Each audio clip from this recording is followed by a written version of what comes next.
What is up, everyone? Welcome back to another video. Now we got the NFC prediction, so I don't really feel like there's much need for an intro here, so let's just get into it. Alright, so starting off with the NFC East, coming in first place, I have the Philadelphia Eagles going 13-4. I was very inclined to not pick the Eagles just because there hasn't been a repeat NFC East champion since 2004, but it was just so hard to look at this roster, this defending champion roster, and say that they were a wild card team or worse, because they're just not. It's relatively the same roster that's running back the same defense and the same offense that featured the Offensive Player of the Year, so I really don't think there's going to be much of a step back here, if at all, in Philly. The only things that really worry me is the D-line and the secondary took a bit of a hit in free agency. So I think if anything's going to take a step back, it's going to be those two areas of the Eagles. But overall, I think that they are going to be on the same level that they were last year. Coming in second place, I have the Washington Commanders going 11-6. I think with a tougher schedule, they'll end up winning one less game, as obviously the record indicates, but I think it'll be about the same out of the Commanders this year. I think some clutch QB plays are going to definitely win them some games here and there. I think if all the receivers are on the field, which Terry McLaurin signed his extension this morning, so it's looking like that's going to be the case. I think this is going to be a hard offense to contain. I think year two of Jaden Daniels is going to be something to behold. I think that now having arguably the greatest player in the history of the NFL, Jacory Krosky-Merritt, is going to up this offense quite a bit. And I think that Devo provides another element for the offense. I think like a better Luke McCaffrey, if you will. But I think the concern with the Commanders lies with the defense as per usual. I think that the defense is pretty suspect now, especially that they lost pretty much their heart and soul in Jonathan Allen in free agency. So I'm interested to see how the defense as a whole handles that loss. Coming in third place, I have the Dallas Cowboys going 6-11. I think this is just yet another season where the Cowboys just fail to move me. I just don't really see a lot when I look at this team. I think they're not going to be a bad football team, but they're by no means going to be a good one. The big thing is I don't like the Schottenheimer hire. I feel like he's just not a good fit for this team. And honestly, I think that the fact that they landed on Schottenheimer shows me that they didn't really do their due diligence when interviewing potential head coaches. And there's also no real needle movers outside of Lamb as far as their pass catchers go. But I do think Dak Prescott coming back is going to give him a little bit of a boost, a little juice, and I think that Alfred Blue in the run game does have some upside because, I mean, let's be real. Outside of that, there's no way that Blue isn't going to be the starter by maybe week 7, week 8, because it's Javonte Williams, and I don't even know who their other running back is. I'll add it in post, but I don't know who their other running back is. So I really think that Alfred Blue will become the starting running back at some point this year. So coming in last place, once again, is the New York Giants. They go 3-14. What do you get when you mix a horrible offensive line with the QB with the worst pocket presence in the National Football League? I'll tell you what you get. You get an awful football team.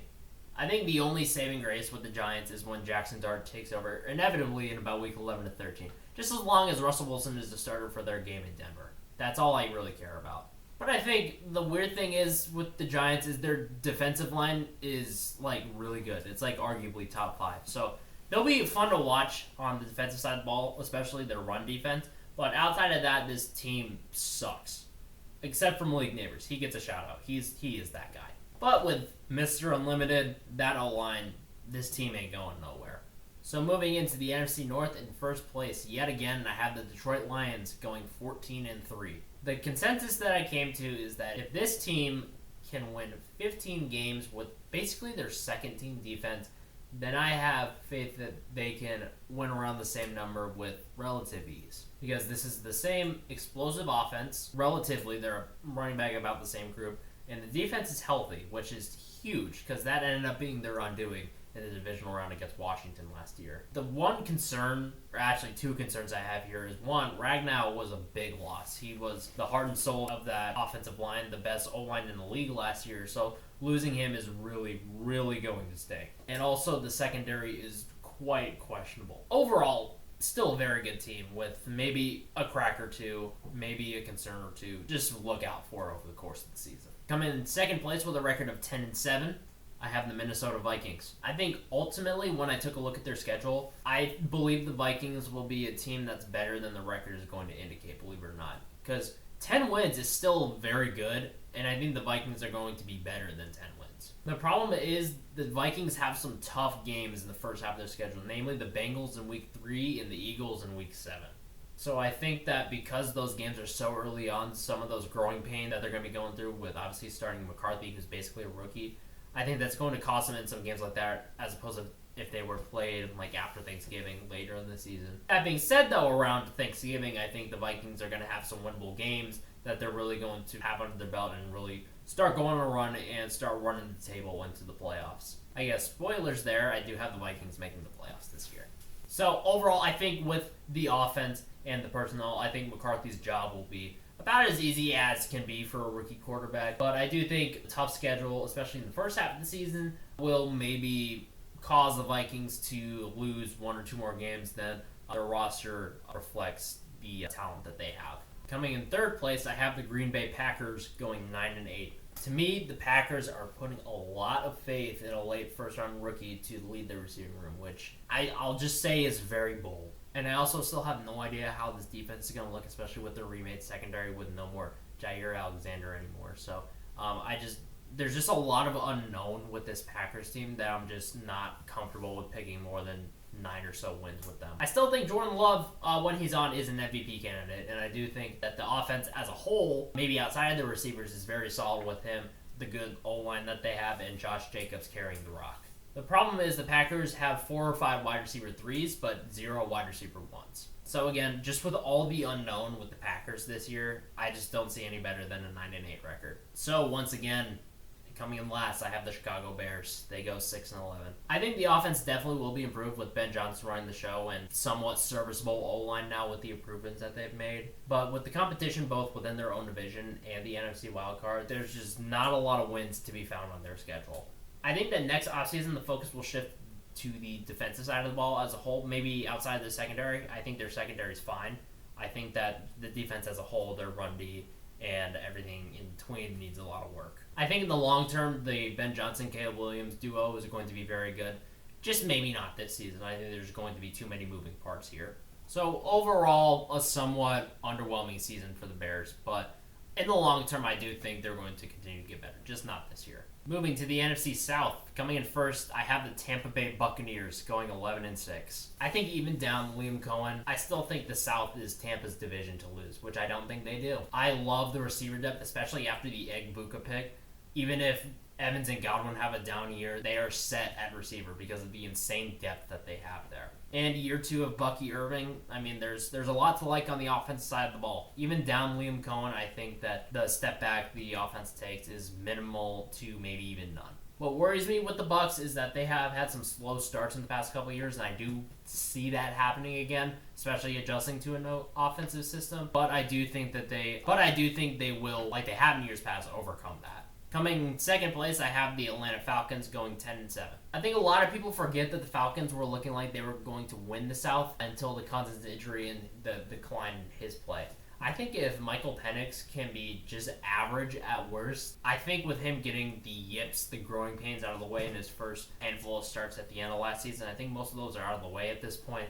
So I have full faith that he can play at that level that Cousins was playing at, maybe even better, that had the Falcons looking like a legit threat to win the South. Not only that, they still have that same solid receiving room, and they still have Bijan Robinson carrying the rock. So there's a lot to like on offense. That being said, their defense is still a little suspect, with their 2 biggest additions being rookies. So no guarantee that the Falcons' defense is going to be horrible, but it's definitely something to consider when looking at the Falcons and projecting them this year. Coming in third place, I have the Carolina Panthers going 9-8. Just for the record, I have loved watching the resurgence of Bryce Young's career. He is generally one of the easiest players in football to root for. He is awesome. I love his personality. I love his leadership. And I love watching him play. He is a fun player to watch. And I think overall this year is going to be a major step in the right direction for the Panthers franchise as a whole. I think they have a lot more clarity at the quarterback position as compared to maybe the beginning of last season. I love the McMillan pick. But I still think on the defensive side of the ball, outside of their 2 best players, that being Derek Brown and J.C. Horn, there's a lot to work on. So I think that with a mid-first round pick, I think that they can definitely look to add to that defense, also through free agency with some of those bad contracts coming off the books. I do think that, again, this year will be a step in the right direction for the Panthers as a whole, just maybe not quite playoffs yet. And coming in 4th place, I have the New Orleans Saints going 2-15. When I first looked at the Saints' schedule, I legitimately thought to myself, this team could go 0-17. Like, I think that is a realistic possibility here. Because when you have 3 quarterbacks, you actually have 0. But don't worry, the Saints make up for having an abysmal offense by also having an abysmal defense. And I get that Derek Carr retired pretty late into the offseason, so I'll give him like a bit of grace there. But that's not going to win you games. I'm sorry. And that being said, however you say his name, I don't know how to say it, he's not it. And finally, we've come to the end. Lastly, we've got the NFC West. And coming in 1st place, I have the San Francisco 49ers going 12-5. I think that this team is the opposite analysis that I gave the Vikings. I think that this team is going to be worse than their record actually indicates. I think the last place schedule definitely gives them a win or two better than the roster they're fielding actually reflects. I think they're still a great football team, but they're by no means the same 49ers that we were used to seeing before the injury-riddled season they had last year. But that being said, I do think the Niners being fully healthy is something to like and watch for this season. I think that the McCaffrey-Guerrero duo could be lethal if both of them are healthy. I think the Ayuk-Pearsall duo could be pretty lethal once Ayuk comes back from injury. And then again, you have Jawan Jennings filling in for Ayuk at the moment, which is a pretty good luxury to have. And the defense, while it might not be as dominant as years past, is still a force to be reckoned with. That being said, though, I think their secondary is a bit concerning. Their run D is going to be tough, but I just don't know how they're going to fare against teams that air it out against them. There's just a lot of unknowns in the secondary. Coming in 2nd place with a 10-7 record, I have the Arizona Cardinals. The Cardinals are such an interesting team to examine this year because Kyler Murray has about the biggest chip on a player's shoulder that one can have. There is truly something to prove for Kyler Murray because if the Cardinals end up not having a good season this year, I think they have to start having some uncomfortable conversations about Kyler Murray. So I'm expecting a big season out of Kyler Murray, and I also want everyone to consider they still have Trey McBride, and I'm also expecting a big sophomore surge from Marvin Harrison Jr. If Kyler Murray's going to be on, then I think Marvin Harrison Jr. will only thrive from that. But as a custom with the so-dubbed Cardiac Cardinals, their games are very fun to watch because a lot of points are scored because they still aren't very good defensively. But all that being said, I truly have faith that the Cardinals can get back to that form that we were used to seeing out of them a couple years ago when Kyler Murray started bursting onto the scene when they had D-Hop and whatnot. Coming in 3rd place, I have the Los Angeles Rams going 8-9. I think that Stafford's career is going to go out with a bit of a whimper. I think that he should have retired after last year because, unfortunately, the poor guy's body is just falling apart. I don't think it'll be a Peyton Manning-like final year because Peyton Manning had no fly zone carrying him to a Super Bowl title. And while I do like the Rams' defense, I like them a lot, they're just not at that level. And I think the Rams will actually start hot because they have a somewhat easy start to their schedule, but I think as Stafford starts to decline, his health starts to decline, I think the Rams team as a whole will as well. But the defense is still as good as last year. They'll still be in the hunt up until the very end. They have a great group of pass catchers. And honestly, I've been seeing too much Kyren Williams hate on the timeline lately, and that will not be tolerated because he is very, very good. But the problem is this franchise rides on the health of Matthew Stafford, most notably his back at this point, because that seems to be what's bothering him. And I'm just not sure I trust that. And last, but certainly least, I have the Seattle Seahawks going 6-11.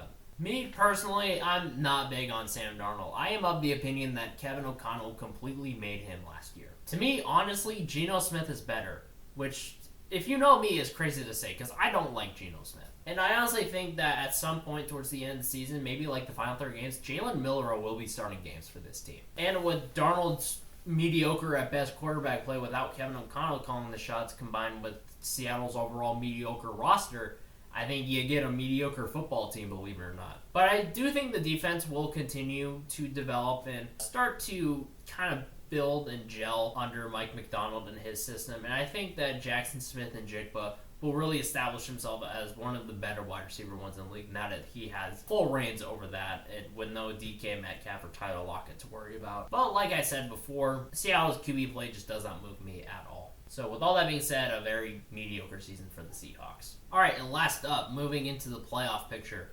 We'll just do the same thing here, go 1-7. In the 1 seed, I have the Detroit Lions. In the 2 seed, I have the Philadelphia Eagles. In the 3 seed, I have the San Francisco 49ers. In the 4 seed, I have the Tampa Bay Buccaneers. In the 5 seed, I have the Washington Commanders. In the 6 seed, I have the Minnesota Vikings. And in the 7 seed, I have the Arizona Cardinals. That's right. That's how much faith I'm putting in Kyler Murray this year. I have playoff football returning to the desert. Well, technically not really, because they're the 7 seed, and they'd be playing on the road each game. But whatever, you get the point. But yeah, those are my full predictions, AFC and NFC. If you missed AFC, it'll be my last video.